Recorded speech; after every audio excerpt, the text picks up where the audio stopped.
What's going on, Jeromes? To our American viewers, happy 4th of July, happy Independence Day. To everyone else, happy Monday. Cool. So 4th of July, American Independence Day. Dun, dun, dun, dun, dun, dun, dun, dun, dun. The date that the United States said to England, hey, deuces, hold this fat L. Yeah, that's right, man. But just because we always have to tie it back to this channel and our favorite team, the Minnesota Vikings, we have to be very narcissistic. What does this mean for us? What does this mean for me?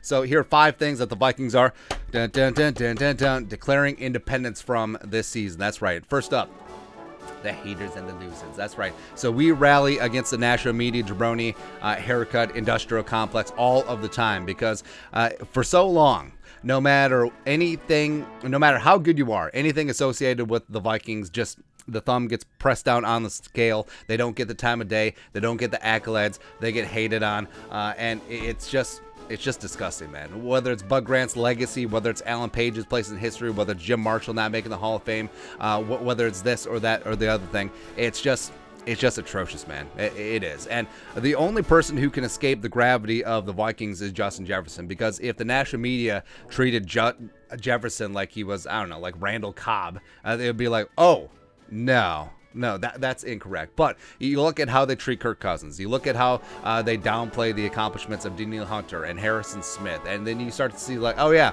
now all of this makes sense, because anything tied with the purple just gets poo-pooed on. And we're going to declare independence from that. We're going to declare independence from some toxic people, fan bases around the National Football League who just always hate on the Vikings for no reason. It's like, all we do is win no matter what. Let the national media, let ESPN just be like, the Vikings went 17-0 and won the Super Bowl by 50,000 points in the title game against the Chargers. They're still bad. They're still bad. Yeah, we're still going to put them in the 20s in the power rankings. Get the hell out of here. Next up, number 2 thing that the Vikings are declaring independence from, 60 years of history. Yes. Now, this is part and parcel why the national media hate on the Vikings, because for so long, again, it's different than being the Browns or the Lions or the Jets, because it's just down expectations. Even though, yes, the Jets won Super Bowl 3. Ever since then, it's just been flatline. The Vikings get the hopes up, crashing down. Hopes up, crash down. It's tough. But the Vikings 0-4 in the Super Bowl, yada, yada, yada. But what's most tilting about that is that they haven't made the Super Bowl since 1977. And that's before a lot of people who watch this channel have been born. It was 10 years before I was born. So my entire time, like my ass wearing my Randy Mouse jersey and stuff, it's like, yeah, we had to put up with NFC title games. Like, that's our pinnacle. It's like, oh, yeah, we can't win the big one, even though it's not even the big one. It's the big one before the big one, right? And then in recent years, it's just division round. So that's what's frustrating, right? But we're going to put all that history behind us and then move on. Next up, thing number 3 that the Vikings are declaring independence from, tight sphincters. So last year, the Vikings, they set a record for number of close games, number of one-score games.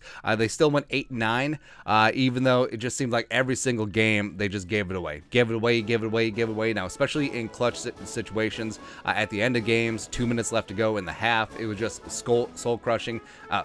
Skull-crushing. TM, trademark that one.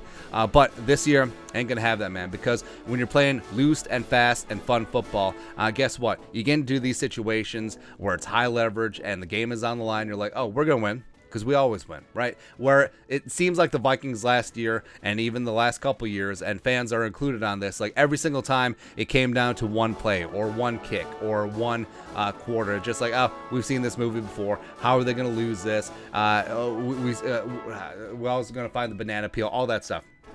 No, that goes out the window now, because, hey, you can't blow a 1-score lead late if you're up by 2 scores. That's right. Next up, independence thing number 4 that the Vikings declaring from this year, toxicity, right? So the toxicity of our city, so getting rid of all of the just nonsense around here. Like, I like that they purged the front office. I like that they got rid of Spielman. I like that they got rid of Zimmer, and they largely kept this talented team intact. They added a bunch of nice complimentary free agents, and as well as drafted some future superstars. I think that Kwesi and Kevin O'Connell have a really good culture going inside that building, and players, I mean, it just effervesces from them. Like, they want to be there. They want to play fast for each other. They actually want to be together with their teammates as well as with the coaches, and just be in that building, and that will be infectious, and that will carry over to the field. Because guess what? When football is fun, it just seems to go better. Like, I understand that this is a job, this is a profession for these guys, but you know, everyone talks about giving 110%. It's a lot easier if you're willing to do that for the coaches coaching you, and as well as the team and your executives, especially your teammates next to you. So it's good that they're having good vibes and vibrations coming out of TCO Performance Center Bar and Grill. Lastly, thing number 5 that the Vikings declare independence from. They're declaring independence from the world's smallest trophy case. That's right, because guess what? We're going to whip somebody's ass. That's right. 17-0, maybe a little bit grandiose. I'll accept 16-1. I'll accept that. Rolling through the playoffs, rolling in the deep, and then hitting up Glendale one time, un timeo, playing the Bills, playing the Chargers, playing the Chiefs. I do not care. I do not care. All the storylines would be great. And guess what? Hoist that Jerome Barty, un timeo. And then guess what?